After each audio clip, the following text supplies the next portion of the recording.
사람이 살아가면서 어떤 일을 할 때 태도는 매우 중요한 것 같습니다.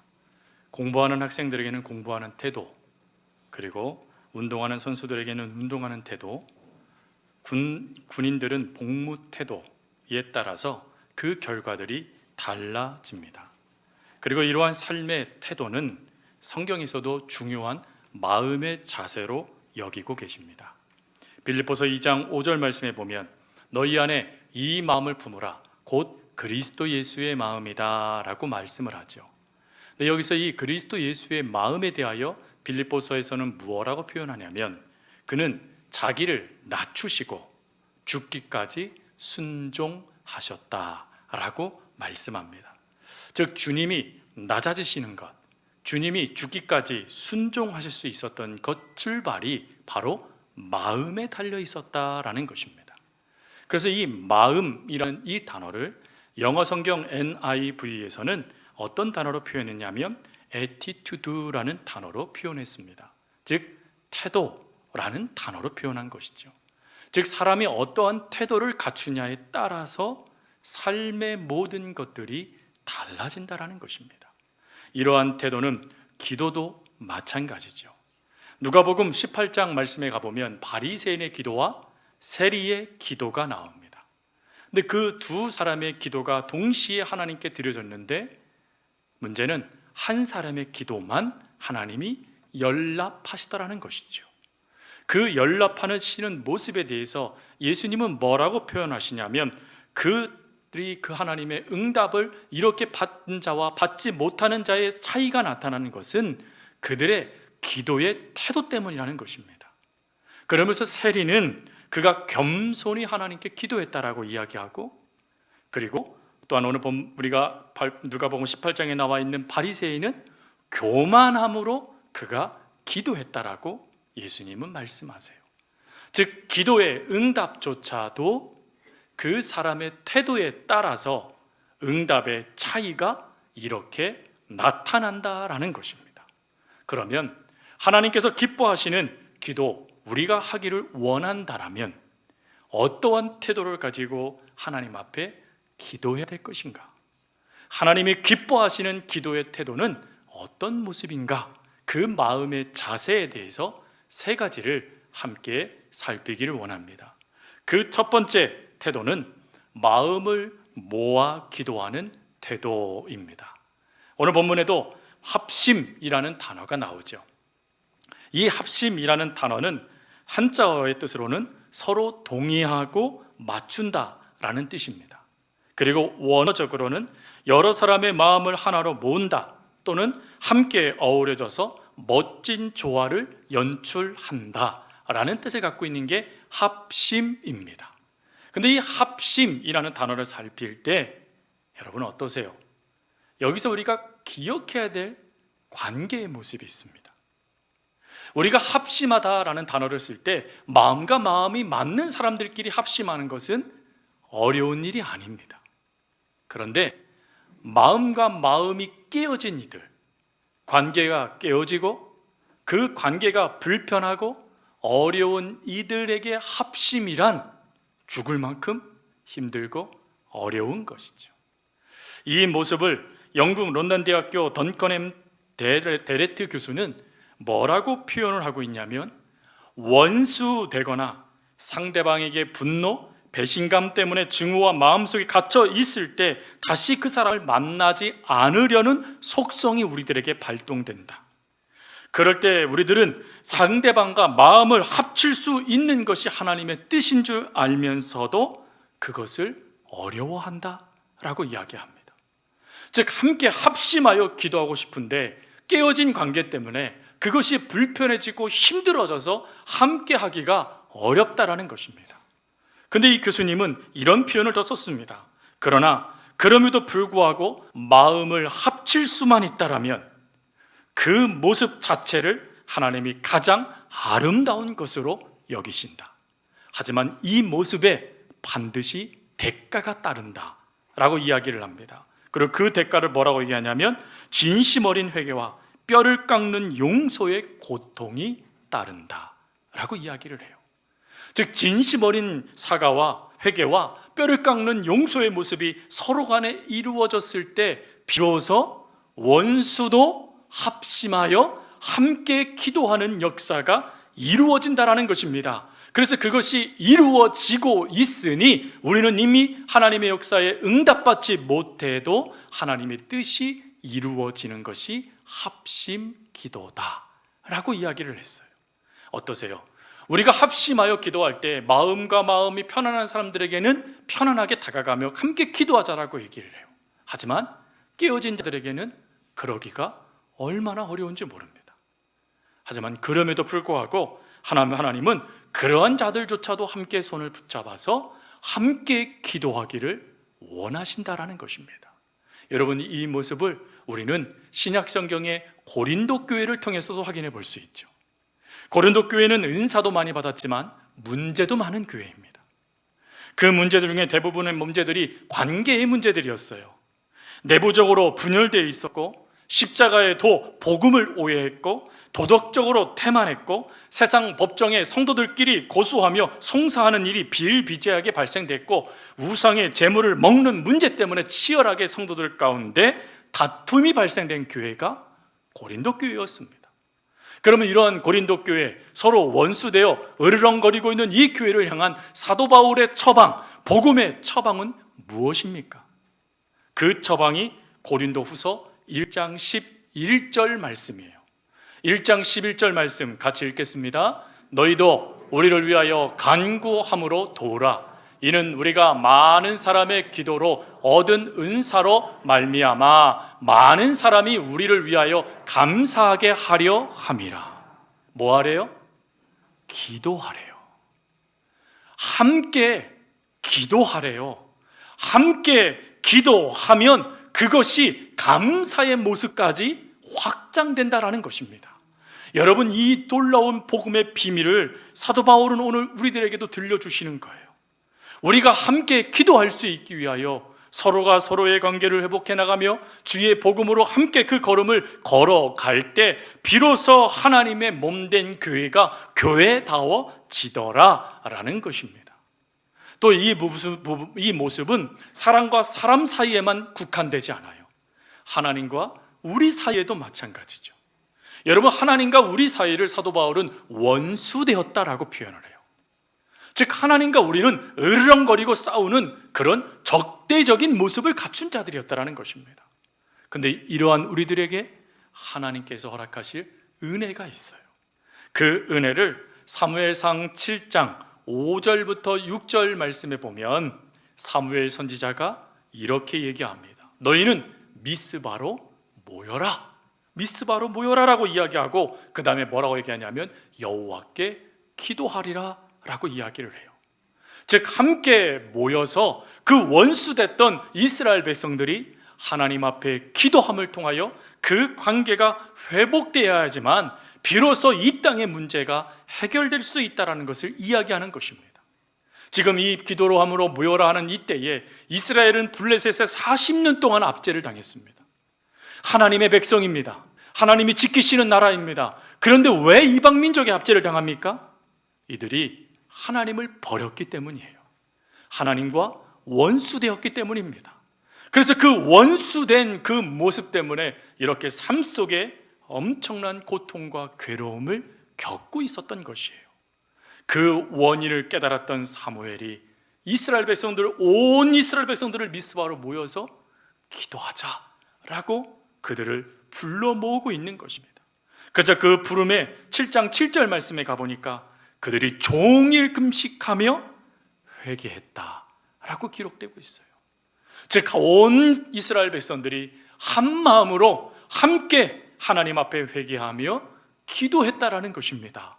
그랬더니 하나님과 이스라엘 백성들의 관계가 회복되어집니다. 회복되어지니 어떤 역사가 일어나지요? 40년 동안 블레셋이 이스라엘을 압제했는데 하나님이 그 40년의 세월을 한순간에 무너뜨리셔서 이스라엘에게 구원의 은혜를 더하십니다. 그래서 그 은혜를 깨닫고 이스라엘이 외치지요. 에벤에셀, 하나님이 여기까지 도우셨다. 그 도우심의 은혜, 그 은혜를 겪게 되는 그 원인은 이스라엘 백성들이 한 마음으로 기도했기 때문이라는 것입니다. 예수님이 부활하신 뒤 40년 동안 이 제자들과 함께 하셨습니다. 그 40년 40일 동안 함께 하시면서 제자들에게 말씀을 가르치시며 그리고 승천하신 다음에 제자들은 예수님의 명령에 따라 120여 명의 문도의 성도들이 마가의 다락방에 모여서 함께 기도하기 시작합니다. 그 기도하기 시작했던 모습들을 사도행전 1장 13절부터 14절 말씀은 구체적으로 언급을 해요. 그 언급되어지는 14장 마지막 절에 뭐라고 되어 있냐면 더불어 마음을 같이하여 오로지 기도에 힘쓰더라. 온 성도들이 한 마음이 되어져서 기도했다라는 것입니다. 그랬더니 하나님이 약속하신 성령이 임해왔고 성령을 경험하게 되어지니 겁쟁이들이 변해서 전도자들이 되어지더라는 것입니다. 이것뿐일까요? 사도 베드로가 헤롯에 의해서 감옥에 갇히게 되어져요. 인기를 추구했던 헤롯이 이제 이 베드로도 죽이면 사람들의 마음이 자신에게 집중될 거라고 생각했습니다. 이 일을 겪은 교회는 힘들어지기 시작했어요. 그래서 교회는 어찌했냐면 사도행전 12장 5절 말씀에 보니까 교회는 그를 위하여 간절히 기도했다라고 되어져 있어요. 온 성도들이 마음을 모아서 하나님께 기도한 것입니다. 그랬더니요, 하나님이 천사를 보내십니다. 그리고는 헤롯의 손에서 벗어나게 해주세요. 즉 기적이 일어난 것이에요. 여러분, 기적이 일어나는 그 순간에도 교회는 어찌했을까요? 사도행전 12장 12절 말씀해 보니까 이렇게 되어 있습니다. 여러 사람이 거기에 모여 기도하고 있더라. 여전히 교회는 기도하고 있었다라는 것입니다.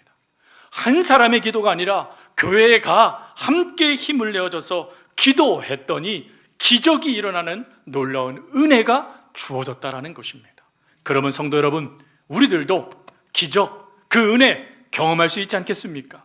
온 성도들이 한 마음이 되어져서 설령 마음이 나누어지고 깨진 성도라 할지라도 그 마음을 철저하게 하나님 앞에 내어놓고 함께 그 손을 붙잡고 기도하기 시작한다라면 하나님의 이 놀라운 기적, 에베네셀의 하나님의 이 놀라운 역사, 성령이 임하시는 이 놀라운 은혜들이 우리들에게도 임하지 않겠습니까?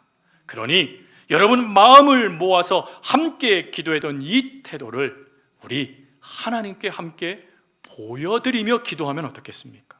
하나님, 우리들에게도 이와 같은 은혜들을 더하실 줄 믿습니다. 또 두 번째 태도는 무엇이든지 구하는 태도입니다. 여러분, 질문을 하나 드릴 테니까 한번 대답해 보세요. 우리가 기도할 때 기억해야 할 규정, 규칙 있을까요? 없을까요? 기도는 이렇게 해야 돼, 이렇게 해야 돼, 우리가 배웠잖아요. 그런데 여러분, 기도에 우리가 규정, 성경의 규정이라고 말하는 것이 있을까요? 없을까요? 없다라는 것입니다. 가끔 교회에 이제 막 믿기 시작하는 형제자매분들이 이런 질문을 할 때가 있어요. 그분들이 예전에 섬겼던 종교 행위를 가지고 질문할 때가 있어요. 기도 그냥 해도 됩니까? 무엇인가 내가 준비를 하고 그리고 무엇인가 제대로 배운 다음에 기도해야 되는 것 아니겠습니까? 라고 질문을 하세요. 근데 여러분, 기억해 주셨으면 좋겠어요. 기도에는 규칙이 없어요. 단지 기도는 믿음을 가지고 고백하는 기도의 내용만 있을 뿐입니다. 여러분들이 하나님을 믿는 그 믿음을 가지고 기도하는 그 내용, 그것이 중요한 것이지 어떻게 기도해야 된다, 방법, 규칙이 중요한 것이 아니라는 것입니다. 그러면 그 기도의 내용이 뭐죠? 예수님이 이렇게 말씀하셨잖아요.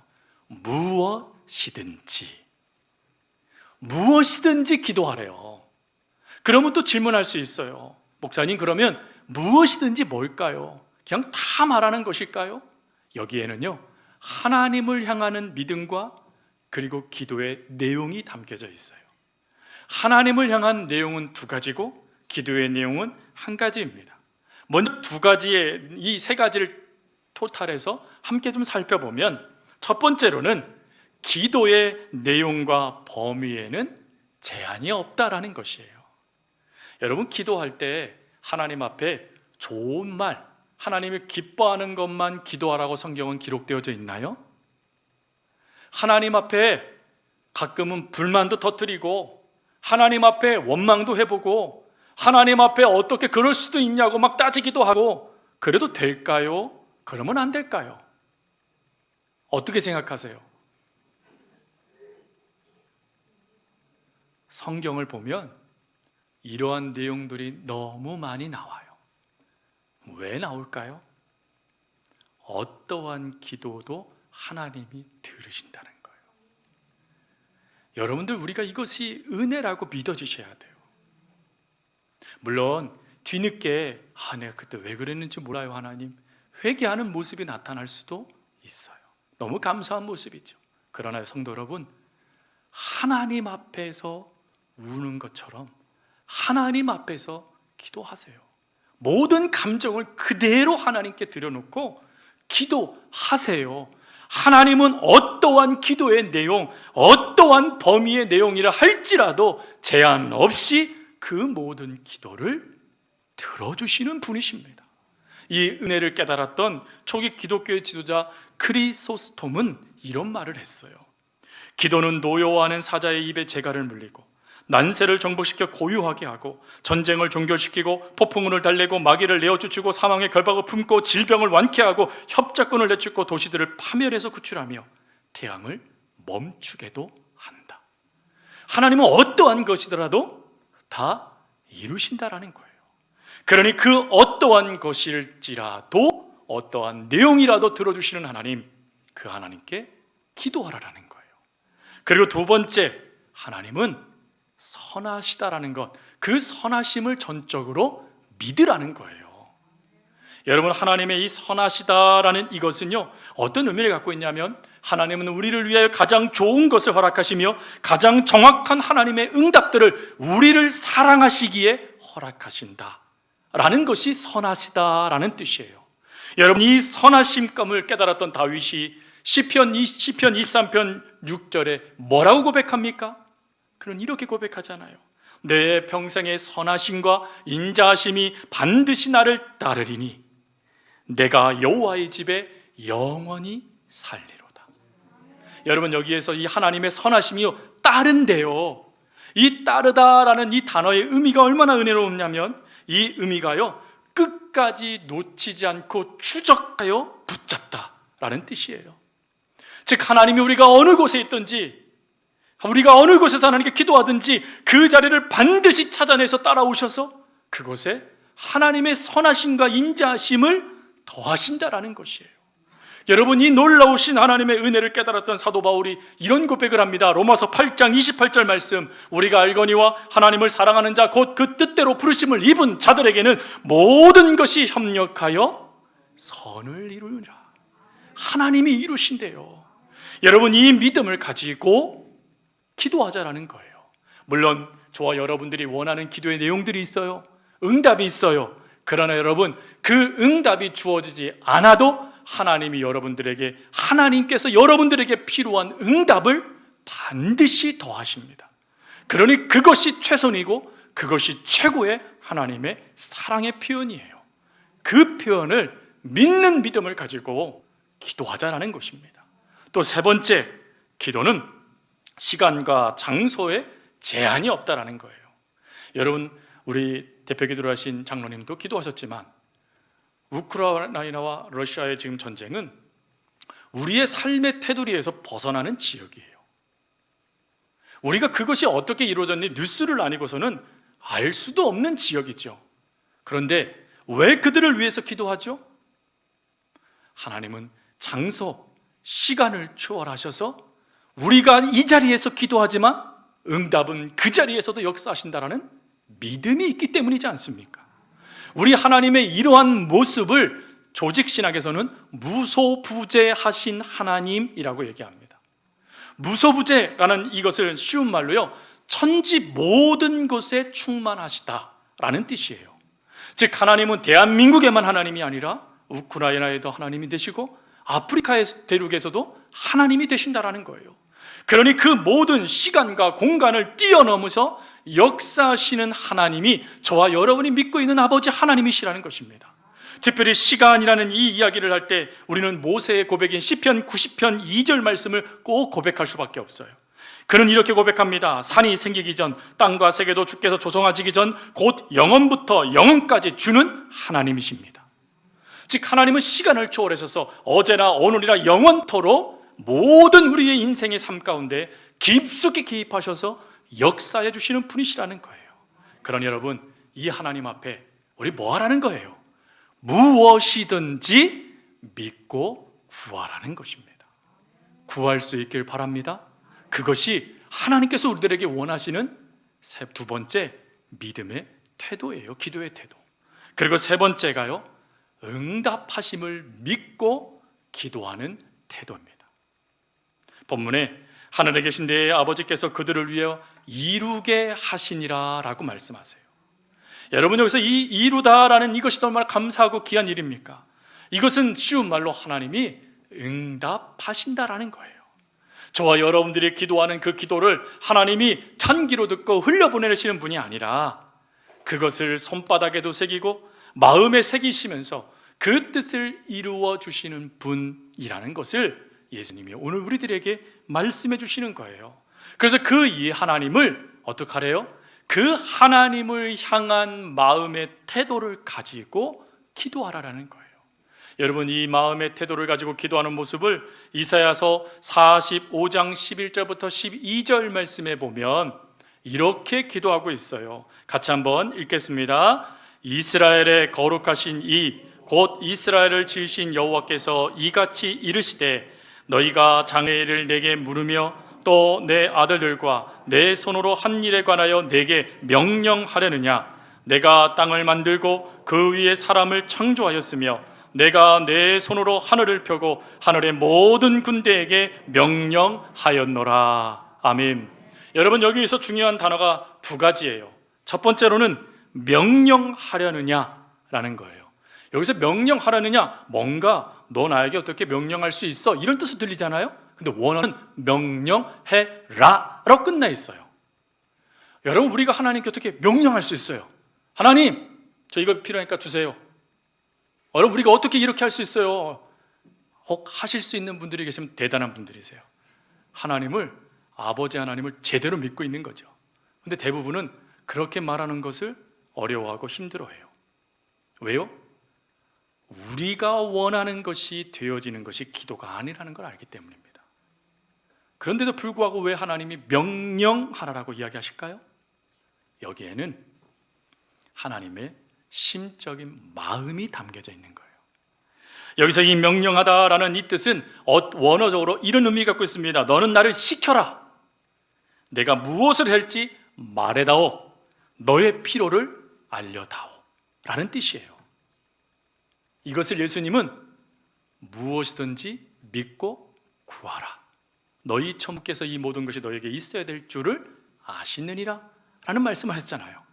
즉 하나님께 우리의 모든 것을 아뢰라는 것이에요. 명령하라는 것입니다. 그럼 이 얘기는 뭐죠? 모든 자녀들의 부탁을 기다리고 계시는 하나님, 그리고 그것을 응답하기를 원하시는 하나님의 심정을 표현한 거예요. 제발 나에게 말해달라. 내가 너의 그 기도를 들어줄 테니. 우리 하나님의 이 마음이 담겨져 있는 게 명령하라라는 거예요. 여러분이 명령에 따라 기도했을 때 하나님이 어떻게 하신다고요? 내가 모든 하늘의 군대에게 명령하겠다라는 거예요. 무슨 말이죠? 이루어 주겠다라는 것입니다. 성도 여러분, 이 믿음, 이 은혜, 우리가 반드시 갖춰야 될 믿음이에요. 이 믿음을 가지고 사도 바울은 로마서 8장 32절에 이런 말을 하네요. 자기 아들을 아끼지 아니하시고 우리 모든 사람을 위하여 내어주시니가 어찌 그 아들과 함께 모든 것을 우리에게 주시지 않겠느냐. 성도 여러분, 믿으십니까? 아들 예수 그리스도 독생자를 우리에게 내어주셨어요. 사랑하기 때문에 말입니다. 우리를 사랑하시는 하나님이 여러분들이 구하시는 그 모든 것들을 어찌 들어주지 않으시겠습니까? 반드시 들어주신다는 거예요. 그런데 여러분, 이 믿음을 가지고 기도할 때 한 번 기도해보고 멈추지 마세요. 두세 번 기도하고 또 멈추지 마세요. 하나님이 여러분들에게 이것을 반드시 이루실 거라는 그 믿음을 가지고 끊임없이 기도하세요. 우리가 잘 알고 있는 스펄전 목사님이 계세요. 이 스펄전 목사님은 부흥 강사님이시기도 하시죠. 근데 이 목사님이 기도의 응답을 마치 조지 뮬러 목사님처럼 너무 많이 받으셨어요. 근데 그 비결을 묻는 이들에게 나는 비결을 말하지 않고 기도의 중요한 태도를 말하겠습니다 라고 하며 쓴 책이 응답이 보장된 기도라는 책이에요. 그 책의 내용에 이렇게 돼 있어요. 내가 아는 것이 한 가지가 있다면 기도는 절대 헛되지 않는다는 것이다. 나는 하나님께서 무엇을 구하든지 반드시 받을 것을 확신하며 기도한다. 아마도 또는 가능성을 보면서 기도하는 것이 아니라 주님은 반드시 내 기도에 응답하신다는 것을 확신하며 기도한다. 응답하실 것을 확신하며 기도했다라는 거예요. 그랬더니 응답이 주어지더라는 것입니다. 성도 여러분, 이 눈에 아무 증거 아니 보여도 믿음만을 가지고서 늘 걸으며 어떻게 걸을 수 있죠? 주님이 함께 하시기 때문이잖아요. 주님이 저와 여러분들을 붙잡아 주시고 계시기 때문이잖아요. 그 하나님은 우리의 삶뿐만 아니라 우리가 하나님께 기도하는 그 내용에도 깊이 관심을 갖고 들으시며 그것을 응답하시기 위해 하늘 군대도 움직여 주시는 분이세요. 그러니 이 하나님을 믿고 기도해야 되잖아요. 여러분, 기도함을 통해서 체험한 이들은 기도하라고 말리면요 목숨 걸고 나와서 그래도 기도해요. 여러분, 우리가 이것을 경험해야 돼요. 여러분, 이 주간의 이 기도의 시간이 여러분들에게 바로 이 하나님을 경험하는 시간이 되실 거예요. 이 기간 동안 하나님 앞에 여러분 어떠한 태도를 가지고 기도하시겠습니까? 아유, 뭔 기도가 이렇게 많아 라고 하면서 대충 기도하시겠습니까? 여러분들이 기도함을 통해 하나님이 군대를 움직이신답니다. 여러분들이 기도함을 통해서 교회가 세워진답니다. 여러분들이 기도하는 그 기도에 하나님이 응답하신답니다. 그러면 어찌하시겠습니까? 목숨을 걸어야죠. 그 시간에 반드시 무릎을 꿇어야죠. 여러분들이 무릎을 꿇고 기도하는 것만큼 여러분 반드시 교회는, 성도들은 하나님을 경험할 것입니다. 그러니 이 믿음을 가지고 오늘 하나님이 보기를 원하시는 이 기도의 태도 세 가지를 늘 기억하면서 기도의 자리마다, 기도의 시간마다 하나님 앞에 믿음으로 구하며 하나님의 은혜를 경험할 수 있는 우리 성도님들 될 수 있기를 간절히 주님의 이름으로 부탁드립니다.